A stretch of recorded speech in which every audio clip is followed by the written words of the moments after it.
sa aking YouTube channel.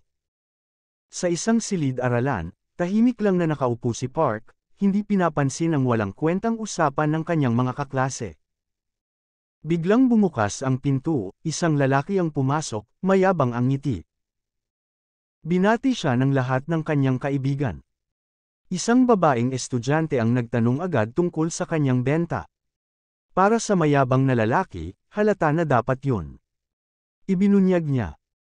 48 million won lang naman ang kinita niya sa loob ng isang buwan. Napanganga ang babae. Umaasa ang mga kaibigan niya na magpapuparty siya. Sabi niya, Dom Perignon daw ang inumin nila ngayon. Excited ang lahat pero biglang naging seryoso ang lalaki. Nilapitan niya si Park. Walang sabi-sabi, sinampal ang ulo ni Park sa mesa.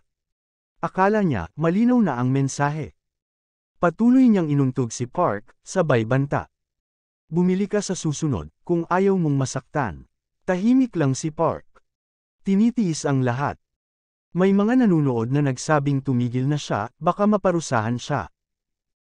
Pero sagot ng mayabang, mga teacher dito. Basura.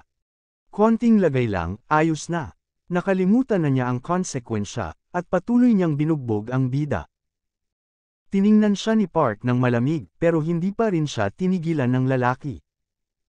Alam ng bully na walang pulis na matatakbuhan si Park, wala siyang pera.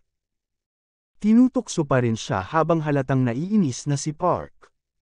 Hindi makakalimutan ni Park ang nangyari 2 taon na ang nakalipas. May high school gang noon na nakakuha ng atensyon ng buong bansa, Nexus. Si Park lang ang tumayo laban sa leader nitong si Chean Sok-him. Akala niya tapos na ang lahat, pero biglang kinasuhan siya ng mga tauhan ng gang.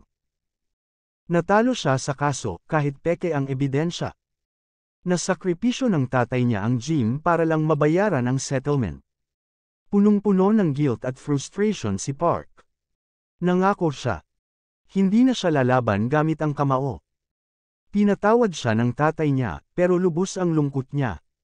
Napagtanto niyang wala siyang silbi, kung wala siyang pera. Habang pauwi, may 3 lalaking nakakilala sa kanya, siya nga si Hanjun Park, ang lumaban sa Nexus. Isa sa kanila, kalbo at mukhang batok, ang lumapit at hinayla siya sa isang madilim na eskinita. Walang sabi-sabing binugbog si Park. Tinawag siyang mahina. Pero tiniis lang ni Park ang sakit, hindi siya lumaban. Hindi makapaniwala ang kalbo na ang mahina na ito ay lumaban sa Nexus. Binanggit pa niya ang tatay ni Park.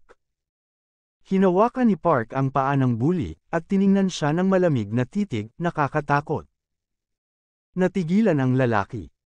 Nagsorry si Park at binitiwan siya. Nagtataka ang mga bully. Bakit parang tumigil gumalaw ang katawan nila? Ang tingin lang ba ni Park ang dahilan? Hindi pa rin nakuha ng kalbo ang babala. Pumitas ng kahoy, at pinukpok sa mukha ni Park. Paulit-ulit. Hanggang masiyahan siya, saka sila umalis. Habang nilalayasan siya, lumabas ang isang misteryosong lalaki. Tanong niya. Ano bang trip mo, Park? Takot ka ba magbayad ng settlement? Alam niyang wala ng pera si Park. Binuksan niya ang bag at nagkalat ng salapi. Sapat na para sa abogado, pero gusto niyang si Park mismo ang gumanti. Tanong niya. 3 minuto, sapat na ba para durugan ang mga hinayupak? Nagtaka si Park kung sino siya. Sagot ng lalaki. Gusto ko lang wasakin ang buhay ni Chean Sok-him. Pero bago ang lahat, inutusan niya si Park na ayusin muna ang mga nakapaligid na tao. Napansin ng mga bully ang pera. Nilapitan nila si Park. Nagsalita na naman ang kalbo, pero sa isang suntok lang, bagsak agad. Nagulat ang mga tauhan niya. Si Park. Wala ng pasensya. Sabi niya sa misteryosong lalaki. 4 na segundo lang ang kailangan ko. Humarap siya sa natira at walang awa silang binugbog. Natapos niya ang paghihiganti. Umupo silang dalawa sa isang mataas na gusali. Nagpakilala ang lalaki, Junwoo, pinakabatang self-made tycoon sa bansa. Di siya makapaniwala. Hindi siya kilala ni Park. Ibinunyag niya ang katotohanan kay Chean-so Kim. Isang model student pero sa likod ng lahat, kontrolado pa rin ang madidilim na eskinita. Si Park. Nilugmok. Wala. Para na lang siyang pulubi. Galit si Juno. Gusto niya wasakin si Chean-so sa pinakamaruming paraan. Ibaba siya sa putikan. At handa siyang sagutin lahat ng gastos ni Park pati ang gym ng tatay niya. Ang kapalit. Pahiram ng kamao ni Park. Nagtanong si Park kung bakit. Sagot ni Juno. Di mo pa kailangang malaman. Pero malalaman mo rin.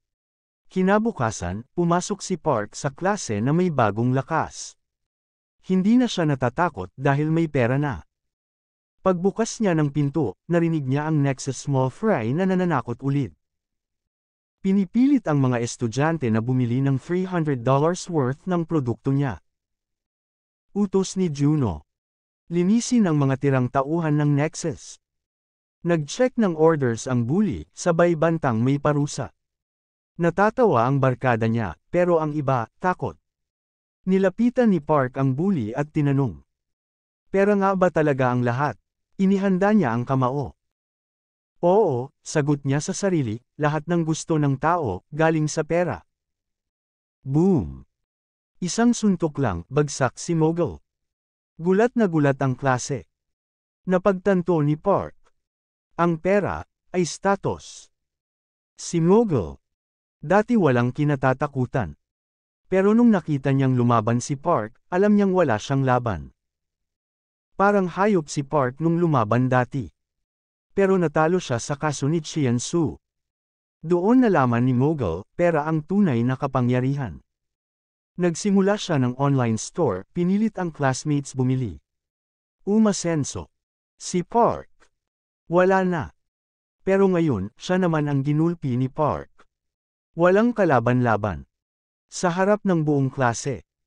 Sobrang hiya. Sinampal siya ni Park sa pinto. Tumayo si Mogul, galit, gustong magsalita, pero nakita niya ang nakakatakot na titig. Kung nagustuhan niyo ang kwento, please paki-like, share, at subscribe para sa next part. Maraming salamat, mga idol!